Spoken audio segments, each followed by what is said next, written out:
So just quickly, I am head of financial services at TribalScale. We're a global innovation studio that consider ourselves leaders of the new way of working.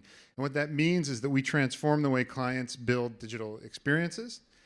Leah actually stole my hands up activity, so I'm going to have to think of a new one. Anyone here interested in TribalScale's services? Okay. I guess not, so that means I can say whatever I want today. Look, I've been taking the show on the road with my predictions since the end of last year, and I'm really excited to be here with a couple of them. I picked out two I thought would be particularly relevant to this audience, so happy to engage in and around them. One of the things that we've found is that, when it comes to predictions, everyone kind of over-indexes on the same areas of investigation. The fact is we all know phones are getting smaller, screens are getting bigger, connectivity is only going to improve, 5G is going to change the way we do things. I don't know anything about GSDR or PSD2. That's not what we're here to talk about. Really, the one thing we found at TribalScale is that there is an incredible opportunity created by people's ignorance to the way society continues to grow, evolve, and change. And so when we think about that, how can we think about the way that society is changing to create products that meet new needs? That's where the real opportunity lies. Because, when you look at things like demographic trends, everyone can look at the numbers and they're going to come to the same conclusions. But when you think about really being incredibly successful and generating unbelievable returns, which is what everyone's looking to do for their investors, they only come in areas where you're right and everyone else is wrong. Right? And the only way to explore those areas is where there isn't an agreed on consensus. And so, we're going to touch on a couple of these things that I think can help engage your thinking in new ways of it. Alpha. This is FintechTO, so you all know alpha and its definition. Let me switch my little cards. It commonly understood to be returns kind of an excess in market, right? And what I'm here to tell you is that alpha in a bunch of different ways is canceled. 2019 isn't going to be the year of above average performance, but I'm not here to give you stock tips. What I'm here to talk to you about is the end of the alpha male. Often referred to as male, but I'm going to refer to them as alpha because they can be found equally in anyone's gender identity. What are some common traits we associate with alphas? Aggressiveness, heavy levels of risk tolerance, and what we're going to see is kind of continued social trends resulting in that being more and more inappropriate. When we think about the growth of the Me Too movement and transparency amongst employees, think about things like Glassdoor. The day of the founder who yells and screams to get his way is over. But also importantly, the day of the alpha employee is over. Why? Because the ways in which we hired them and overvalued them, think about how expensive a salesperson is versus a CSR, right? We've been valuing these alphas at crazy rates, and the things we valued for them are no longer relevant. And the sooner people pick up on that, the better opportunity they're going to have to pivot their business to be successful, right? Let's use, for example, wealth managers. I apologize to anyone here who's in the wealth management business, but the common understanding of them is they're men with big fat Rolexes that sit there and tell you how to invest your money. They take risk for you. They swing for the fences. They're all about the returns. Well, how have they done, right? When you think about the incoming intergender transfer of wealth, which is going to precede the intergenerational transfer of wealth, they're not going to be particularly relevant going forward in the market. And all of us know that the majority of their functionality can be replaced by algorithms. So what you need is sensitive people, betas, people who have interesting customer relationship and customer service skills. Because the fact is that as the majority of those traditional alpha risk-dominant behaviors are replaced by algorithms, you're going to need people to help your customers navigate those algorithms and navigate those systems. So what we're talking about here is replacing sales skills with customer service skills, creating advocates for your customers as opposed to, relationship managers for your customers. Because in the continuing growth of automation, people are going to get more and more frustrated and confused with the systems they have to navigate. And salespeople themselves, like myself, are going to be replaced with like micro-targeting, but that's like maybe a 2020-21 trend. Number two, there has been a dramatic overinvestment in advice, especially when it comes to consumer-facing digital experiences. Everyone around you, every bank wants to be your trusted advisor, wants to give you a guided advice experience, wants to provide you wealth advice, spending advice. But the fact is, nobody trusts institutions. Think about declining participation in organized religion. Think about even declining participation in organized sports. The fact is that everyone is opting out of big think. And so who are we getting our advice from? Who are we trusting to give us guidance? It's people who look, sound, and act just like us, for better or worse. And you're seeing that in things like the rise of echo chambers on Twitter, identity politics, constant continued fractionalism. Like, I think about it this way. If you think about the image of the reasonable person, the person who sits between the right and the left, right? For the past 50 years, you were like, that's a good person, right? But now when you think about, what do you think about Trump? Would you vote for him? And people are like, I'm undecided. What's the first thing that comes into your head? Are you an idiot? Whatever kind of political perspective you have, that person who sits in the middle is weak because they can't make up their mind.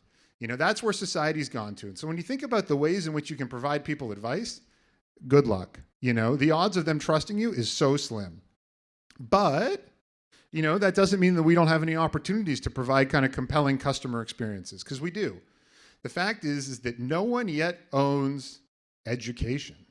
When we think about it, what is the skill for the future? It's not giving people advice. It's educating them how to go and learn for themselves. How to look at a picture and be like, is this a deep fake? Or how to look at, personally, when I look for health advice, I always Google and I find like 50 websites, which one of them can I trust? And so when you think about how we talk about getting financial advice or personal financial information, educating people on how to trust or find what information to trust is going to be an incredibly important skill. And also supporting them in communities where they're looking for like-minded advice, like Reddit's Personal Financial Forum and others, So I think 2019 is going to be an incredibly interesting year that results in things like the growth of allies over advisors and advocates over relationship managers, And these are just kind of two of about 9 things that I think are going to be really exciting about the next year. So happy to discuss in person any of the others. But, just quickly, I'm going to open up to questions. Yeah. Perfect.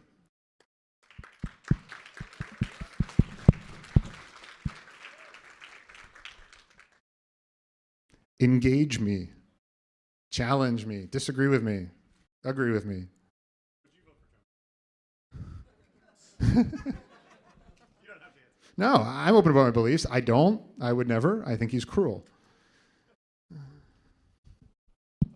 Questions? Okay. I just wanted to know if you have an opinion on things like, let's say, blockchain and decentralization, the moving away from centralized banks and giving, power to... So, look, I'm not a blockchain expert, but, my gut feeling about blockchain is I described it in one of my pieces as, we're entering the Honda Civic phase of crypto. And what I mean by that is you don't see people modding Lamborghinis. You don't see people like messing around with like super expensive products, putting spoilers on them or ugly rims or sticking subs in the back, right? Because they're too expensive. They're too nice. And when you think about declining crypto and asset values of the various cryptocurrencies, I think it's going to lead to more experimentation because the risk is much lower of, you break something that's ugly and hideous, like you don't have to worry about it. You break something super fancy and highly valued, then, you're at greater risk. Hi. Whoa, that was loud. Sorry. That was a really interesting talk. I thought it was way more compelling than that Gillette ad I saw. I was just wondering how you feel these coming changes in 2019 are going to affect your work personally and the services that your company provides. Yeah. Look, I think, we have a whole suite of ethnographic and anthropological research offerings that we can do for our clients to help get ahead of these types of things. But more importantly, it's the return to empathy and being empathetic for users, customers, and clients' ecosystems. We do a lot of work inside of traditional Fortune 500s that are trying to transform themselves. And kind of understanding the lived experience of people is going to be an increasingly valuable skill. Like an example, Teresa, our VP Global Biz Dev is here, and we've been hiring for salespeople always. And for us, it's really challenging to find people we think are going to be those kind of empathetic partners on customers' journeys versus people who are just going to try and sell them benefits against like a feature sheet. So it's tough, but we're looking to make that transition along with our clients. Hi. So thank you for sharing those insights. I agree with a lot of them. One thing I was curious to get more information for you about was the influencer market. So you were mentioning how now people are more trusted, like people that are around you, and they're not trusting the big advisors. So how do you think that landscape is going to change in 2019 and forward? Yeah, I mean, it's interesting. I was giving this talk the other week, and that exact same question came up from a bunch of younger individuals who were all like, I'm even off Instagram. Departure from Facebook and Snapchat, I am familiar with, but like being able to cut Instagram out of your life is shocking to me. But they all said that they had done it because it was too fake. You know, there was too many influencers. And I think, you know, you're going to see kind of continued movement away from Instagram and influencers because of that. People just being unfamiliar with what's true and what's not true.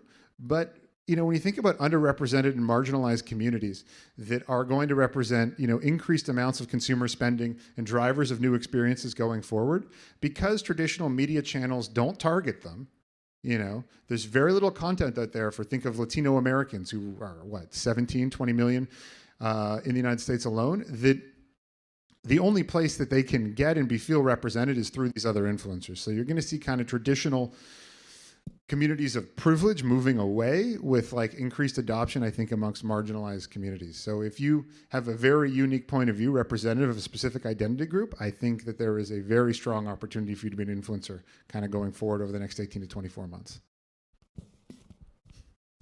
Based on no data other than my own personal feelings. Thanks, everyone.